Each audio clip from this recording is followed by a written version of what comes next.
Lord, everybody. Praise the Lord, everybody. I just want to say thank you, thank you, thank you. Thank you for our family, our friends, our church family. All of you are here today, our neighbors, everybody who have come out today to support us. But hopefully you came, like he said, you came to hear a word from God. Yeah. But this is funny that I'm actually up here as the introduction of the preacher of the hour because... You should be preaching. And no.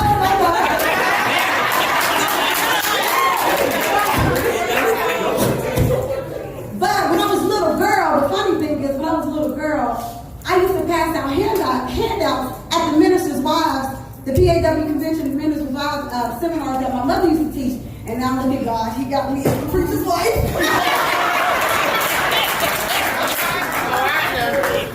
But nevertheless, we're going to walk into his calling. But we just want to say thank you. That I'm introducing the man of the hour, which is my husband. And for those of you who there's no program with a bio on him, so I'll give you a little information about himself, about him. He was born in San Diego, California. He lived there the first 9 years of his life. Then he and his brother Devin, they traveled due to their parents' military career in the Navy, and they lived in states such as Rhode Island, Virginia, Tampa, Florida. Then they landed here in Fayetteville, Georgia, where he graduated from Fayette County High School. Then he furthered his education at Morehouse College and earned a degree in general science and also earned a degree at Georgia Tech University in mechanical engineering. And after all of that, then he comes right around that time, he meets me.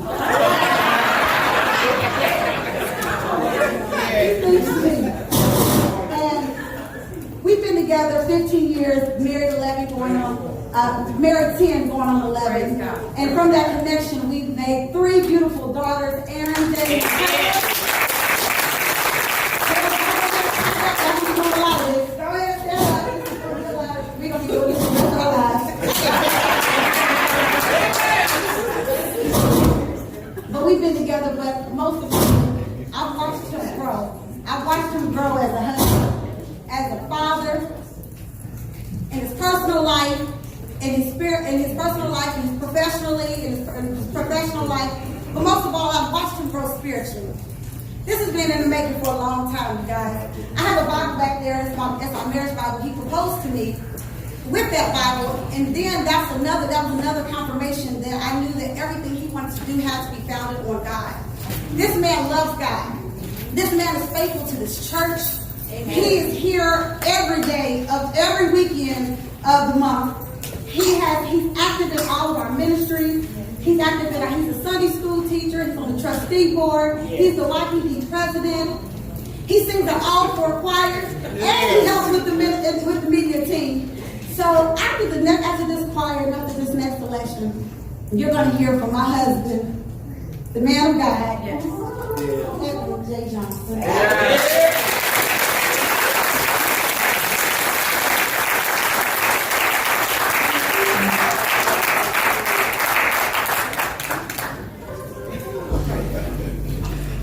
Sing, Bobby. He said, it's both of us. I said, you're right. Because when God calls him, he calls me. So if he called him to preach, he called me to pray. He called me to pray over him, pray over our family. Yes. So I'm just happy that God has called us. Yes. So that we would just go out and teach the world what God has to say. Amen. Amen.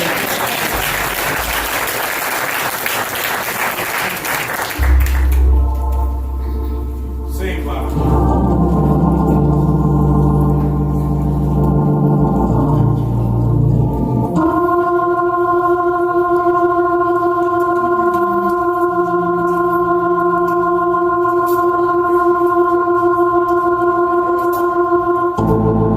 When it's dark, you light it.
How you practice it? How many times you review it? When you in it, Yes, sir. Come on, that's now. love. Not I know what you practice that, but Yes, sir. that's love. And I appreciate all the love from everybody. Family. You better use you. Better use you.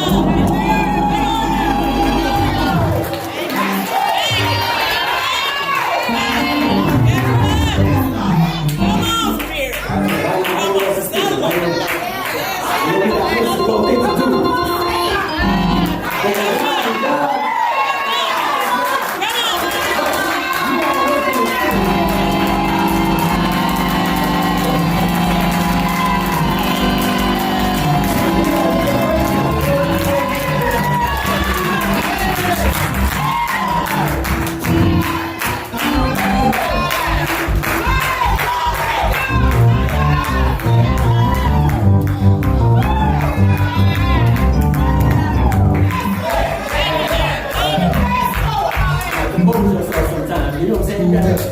I'm trying to fight. Look, my whole life. I've been fighting this war. This ain't even in my circle. Speak, brother. Speak. People won't see you in a different light. That you can't even see yourself in. Y'all been talking to me. I know y'all been. But until God actually talked to me and said, this is it. This is what you need to be doing. Yes, sir.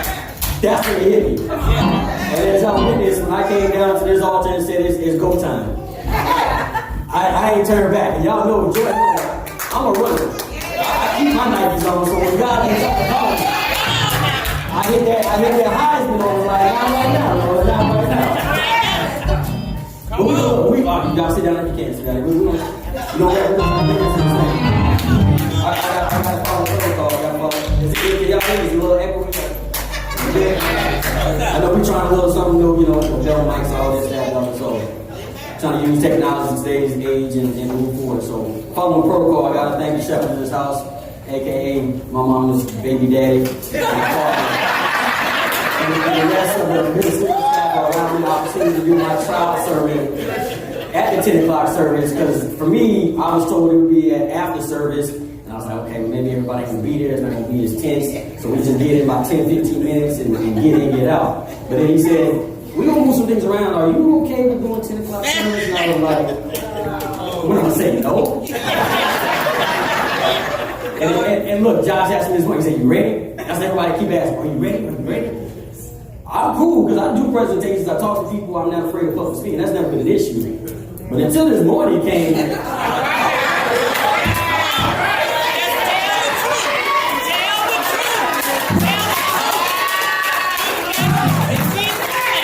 I told the guys in men's ministry yesterday, I said, this is the quickest week ever. He told me I got 3 weeks. I said, man, that's plenty of time. I'm good, we're good. Monday came and it was like Monday, Sunday. Tuesday, Saturday. But we're going to hasten on, so thank you for the opportunity again. Friends and family, look, I appreciate you working on it a little bit. I appreciate everybody who came out from far and near. You know, got my local family, got my distant family from New Orleans, all my friends. Thanks to Joy, I'm gonna put it out there because I personally kept it all to myself, because I was like, I'm not trying to be one of the pastors, you know, or when I'm speaking, you know, let everybody know I'm not trying to be about me. That was my wife, by the way, so I'm sure a lot of y'all got the invites about when this was going down and all that, so thank you, Joy. But again, I appreciate the support, and that shows me how much you guys love not only me, but love the Lord as well, so I appreciate it. So, real quick, when you told me 3 weeks ago, I had to work through some things. When I came up to the front of the church and said, look, I'm walking my calling. I said, I got a sermon. I even shared it with a couple people. We ain't gonna name no names. And for me, you know, I like to be out of the box. I'm energetic, I'm all that. And I was like, I'm coming out the box, I'm gonna swing on. I'm gonna be Boom. Jordan and I talked about it. I even like, okay, maybe the sermon title was a little risque. I don't know if I could say that in church. God hit me on Monday of last week. I was like, bruh, you trying to fly. I just need you to walk on in this thing real quick. He said, just keep it simple. So that's what we're going to do today. So if you have your Bibles, I've got it on the screen if you don't. Because I know some of us tend to use a physical Bible at home or in a car. And we digital. You got your Bible, Miss Good? Okay. You was talking. I had to talk back. Come on now. Mark 12th chapter, verse 30. And y'all know this verse because we say it every Sunday.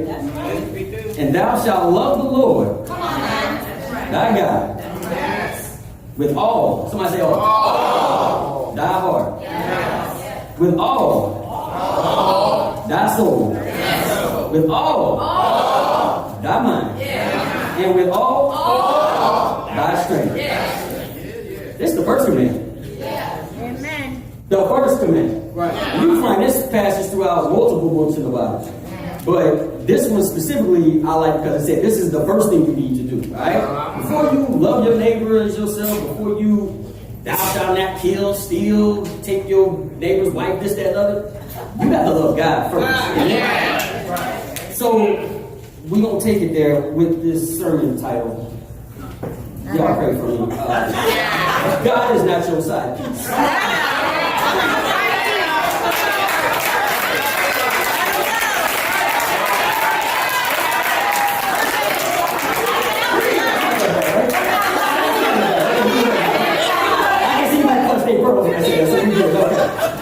Let us pray. Heavenly Father, thank you. Thank you for this opportunity. Thank you for allowing me to speak to your people and say what God has put in my heart. I pray that somebody's delivered today. I pray that somebody's changed. And that someone leaves here not the same way they came. In Jesus' name I pray.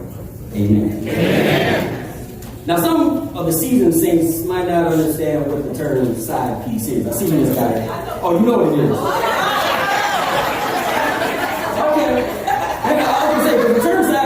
It might be a new term, but you know, the word's been around for a while. Even in the Bible, you find concubine, Jezebel. Go a little bit further, home wrecker, girlfriend, boyfriend, plain old cheater. Ain't got a show about cheaters. That's how crazy it is, right? Now, back in the day, they had songs like "Clean Up Woman." I don't know. Let me look at y'all know something about me. I might be a little young, I might be 40, but I love trap music, I love old school music, and I still love God. I ain't gonna say I listen to it on a regular basis, but I mean, you gotta stay in tune with what you're talking about, right? So, the definition when I looked it up, because again, just kind of inform everybody who don't know. Side piece. I'm gonna put it on the screen so y'all can see an extracurricular relationship. And the reason why I chose side piece because a lot of the words that I just used are female geared, but guys can be side pieces too. Alright? We ain't gonna ask y'all to tell y'all business, but I'm sure y'all been there. But anyway, a side piece must know their part. I heard that many times.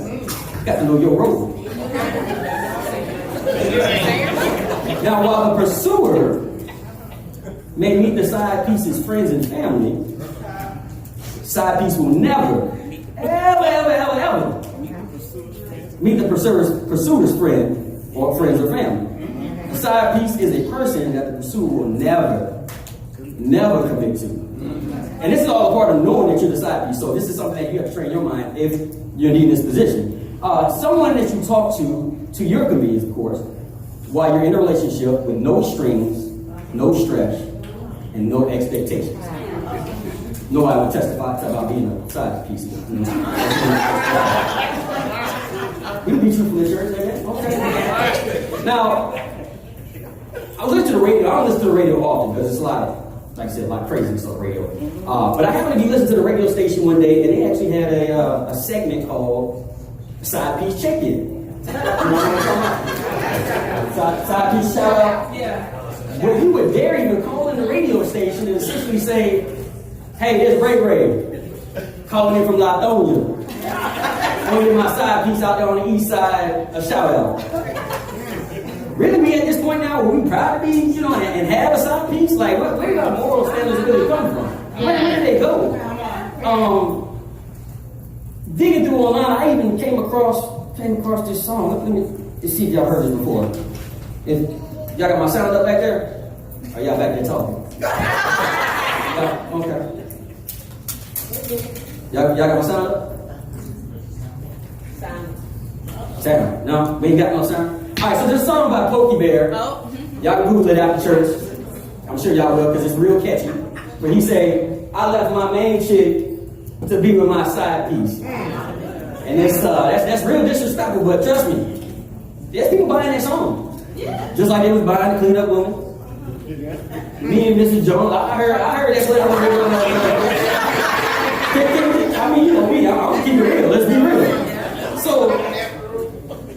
I know you think, well, how does this relate to God? How are we gonna tie this all together? So, I put together a list, and you can raise your hand if you want. If you want to expose yourself, that's cool. This is more of a self-evaluation. Is that okay? Can we do that? Yes. So you may be treating God as a side piece ill. You only seek Him when you need something. I'm gonna raise my hand on that because I've been there, right? When I was young. Had that conversation like, what did you say? Oh, boy. We didn't have that conversation. Lord, I know it's been a while. But I got this situation. I just need you to kind of come through and clutch for me. Just this is the last time I'm gonna ask, right? God eventually does what He does best. Bails you out. And you act on, amen? I'll call you if I need something. We good. No PDA. Now, Joy knows this. I'm not an affectionate person, so for me, I'm not doing the hugging and kissing in public. That's just not me. But when it comes to God, we should all have some kind of godly PDA, amen? When's the last time y'all told somebody about the goodness of the Lord? The other day? Friday. Okay. I mean, I'm not saying you don't do it, but again, how often do we do it? When you on the job, we talking about sports fellas, right? We talking about everything else under the sun. How often do we talk about God? You know, ladies, y'all talking y'all chatty cat and stuff. I know that y'all do, you know, water cool stuff. We gotta show some kind of PDA towards God. And you don't want, check this out now, this is the main thing when it comes to side pieces. You don't want your two lives to cross paths, right? Come on now. Your side piece ever meet your main piece? Oh, it's going down. It's going down. And you might not even survive the altercation. You know, at first they're going to be fighting amongst themselves, but eventually, you the one, you the main, reason why we in this situation, right? Do we not do that with God? Oh, let me take an example. Let me take a picture. So, you cool with being on the usher board, you cool with being in the choir, trustee board and all that. You go out and talk to your boys, we don't talk about none of that, right? Matter of fact, you even ashamed to even say you do all that, because they gonna be like, oh man, you a holy roller. It's like, it's cool to be Christian, but you can't be too Christian. Like, how does that work? Right? I had somebody tell me, I'm glad they're live streaming that work right now, because I don't want to close nobody, but, he said, man, y'all be in church for how long? 2 hours? I said, yeah, man, 2 hours. That's relatively short. Some people go maybe 3, maybe 4. So, is there anything wrong with spending time with God where you in church environment, being around people that have the like-mindedness? Come on, man. Yet you're afraid to tell people that you are into the extra church curricular activities. Amen? Check this. This speaks to me because I'll be honest. This is me right here. You think your monetary gifts are a substitute for your time and affection. Now, I don't want to offend the titles. I know it's a big thing for you. I get it, but we have, just because you give your money, that don't equate to you getting to heaven. You can't pay your way into heaven. Church still give your money. I'm not gonna say they don't need your money. They got to operate, but at the same time, we need you to be involved at the same time. We need you to be involved in the choir, ushering. All the ministries that are involved in church, find your niche. Get involved. Be a part of the church. And the last one, this might step on a few people's toes, because it's becoming more prominent, these days. You act one way on Sunday, but your social media.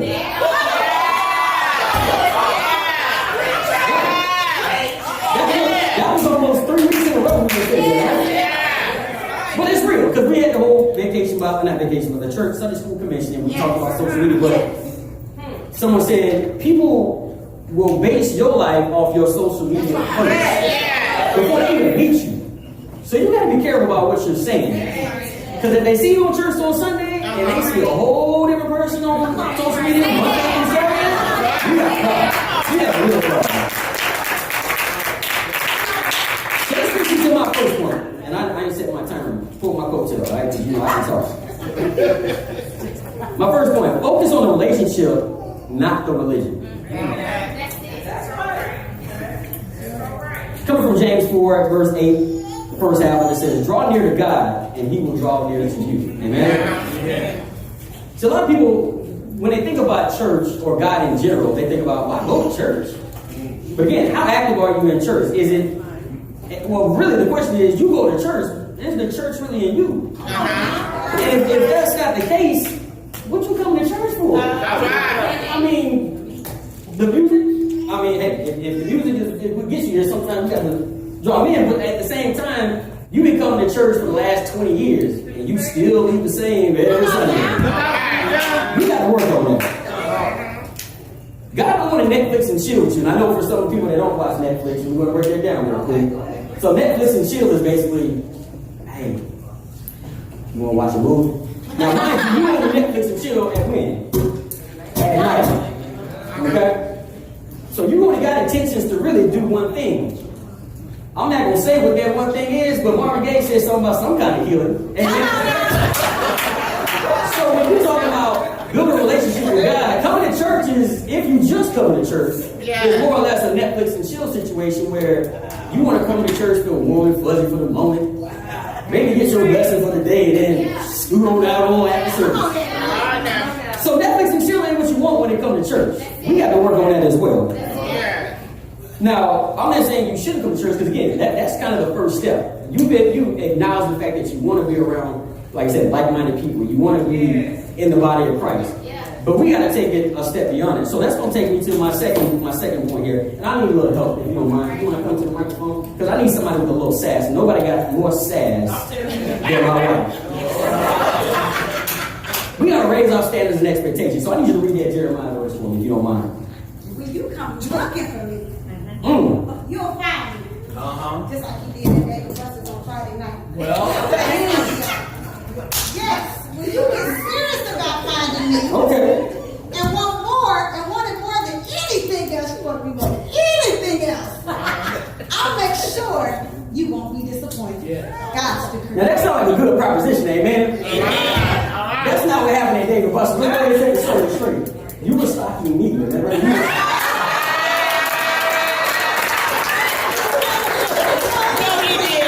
She just got water. I said, what's this? He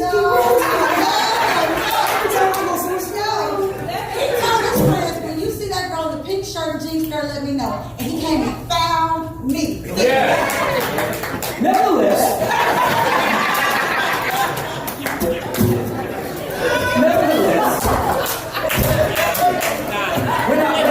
I'll give you this, because this is actually my sermon.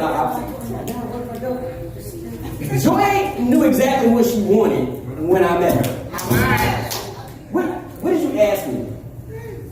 I asked him, I had an interview. I asked him, Joy said, are you married? Do you have kids? Do you have a girlfriend? Take a bit of time I didn't. But did you have a girlfriend? Are you gay? I mean, she went down a whole list. Yeah, do I go to church? That was another thing. So, joint expectations were already.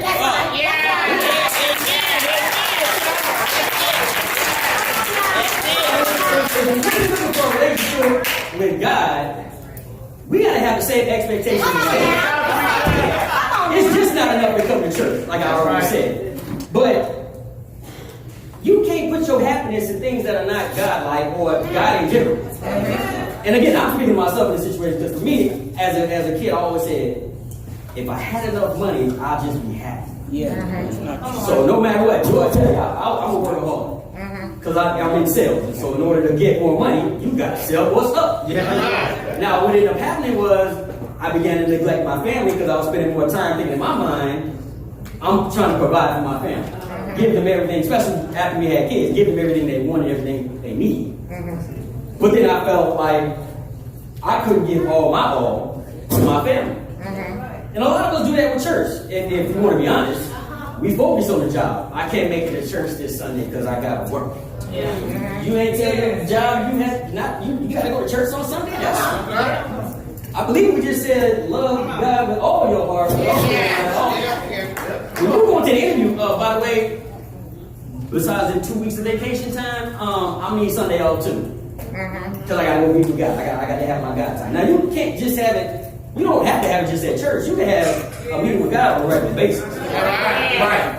And again, that's where we got to raise our standards and expectations. Just come to church is one thing, but that does not define your relationship with God.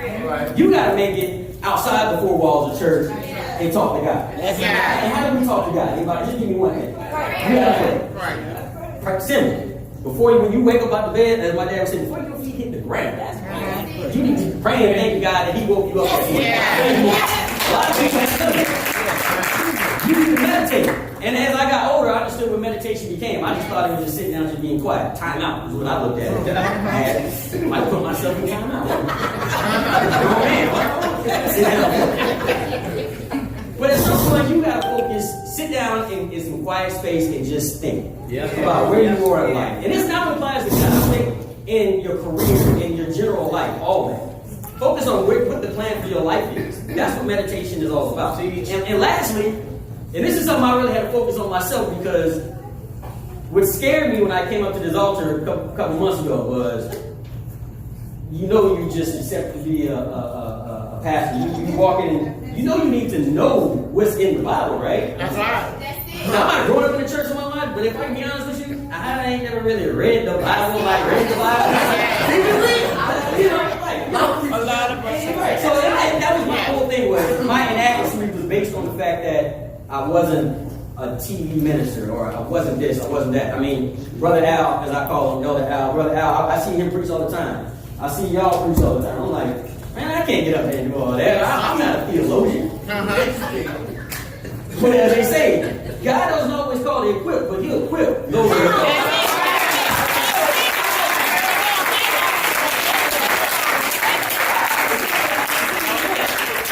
We talk about this right? You got to use what you got to get what you want. If God called you, He gonna give you everything. Come on now. You start crawling, you start walking.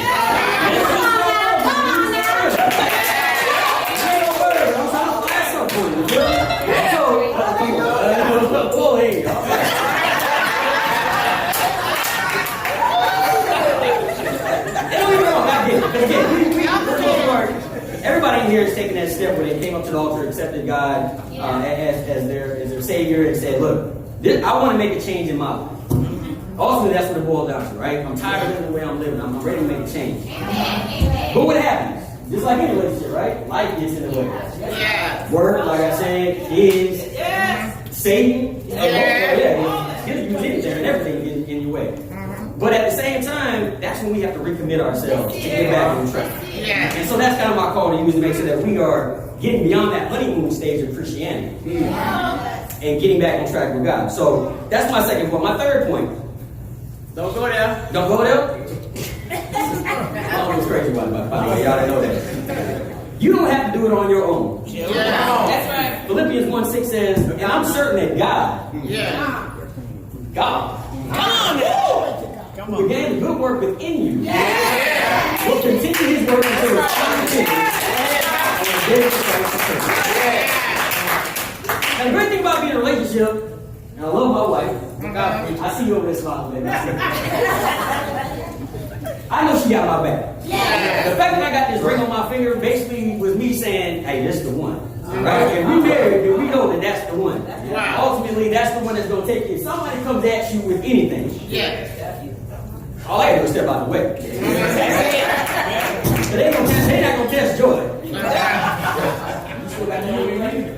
Okay.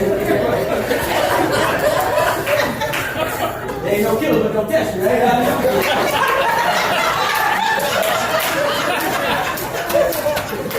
The same thing goes with God. There's nothing that you can do by yourself. You might think you did it on your own. But I give all praise to God on everything that has happened to me over my last 39. I keep getting old I am sometimes. Once we pass 35, 35, that's all I'm saying. Everything that's happened in my life has happened by God's grace. Yeah. But because I have a partnership with Him, a relationship with Him, I know that exactly. That I can go through anything and call on Him. They say God will never leave you nor forsake you. And He's always in your corner.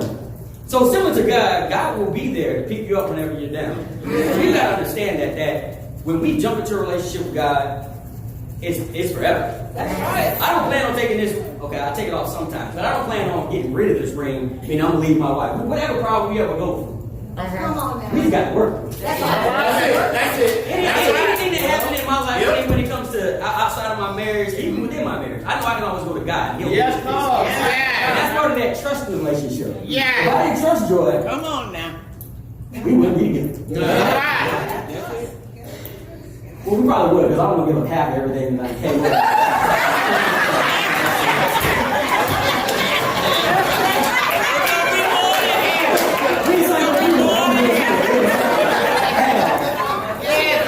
But the more you trust God, the more He'll pour into you. And I think a part of that is that 50-50 relationship. You can't give God 10%, expecting Him to give you 90%. Your expectation in life is to succeed. I don't want anybody who will ever come to me and say, I'm okay with just being mediocre. So if that's the case, we need to be able to reciprocate. If you want God to bless you, if we go back to that first verse, the verse before, He says, draw near to God first. And He said God was going to draw near to you first, and then now we cool now because I came. God said, I want you. I don't need you though. Anybody ever got a call from God and said, I need your help on something? No. Ain't never happened to me. I look at a lot of people. I just want to double check. So you got to make that first step. And so my challenge, and I know we've been running a little long, it's been 30 minutes, I see you looking at me, right? So, my question is, what's your decision? Let's just get down to the nitty-gritty. Right. What's your decision? Is Jesus and God going to be your baby? I know y'all understand that. No side piece, your baby. Baby means my baby. You got to take that B out. B-A-B-E. Joy's my baby. I want God to be my baby. So, while no relationship is perfect, amen? Amen. Anybody here got a perfect relationship? I'd like to see if it, okay. I was going to say, if there was, I want the secrets. I want the secrets. Yeah, we do too. We got to be willing to make an effort to make that choice. Relationships are a choice, right? Every relationship is a choice. You ain't got to be in a relationship with somebody. You can be by yourself. That's right. But if you make that distractions aside, amen? So as I close, this is the last thing to say. I'm getting out of here. Continue to communicate with God through prayer, meditation, and reading His Word. Amen. And let Him use you as